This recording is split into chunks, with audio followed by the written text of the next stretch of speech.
புலியூரில் கரூர் நாடாளுமன்ற தொகுதி பாஜக வேட்பாளர் செந்தில்நாதனை ஆதரித்து தமிழ் மாநில காங்கிரஸ் கட்சியின் தலைவர் ஜி.கே. வாசன் பிரச்சாரம் மேற்கொண்டார்.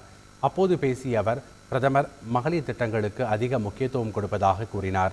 100 நாள் வேலை ஊதியத்தை 319 ரூபாயாக உயர்த்தியதாக தெரிவித்தார். தமிழகத்திலேயே பிரபலமான தொகுதியாக கோவை உள்ளது என்றும், இருப்பினும் கரூர் தொகுதியை மறந்துவிட முடியாது என்றார். ஏனென்றால் திமுகவின் ஊழலை வெளிக்கொண்டு வரும் அண்ணாமலையின் சொந்த தொகுதி இது என்று கூறினார். கோயமுத்தூர் தொகுதி என்றாலேயே கரூர் தொகுதி யாருக்கும் மறந்துவிடாது, நினைவிலேயே இருக்கும்.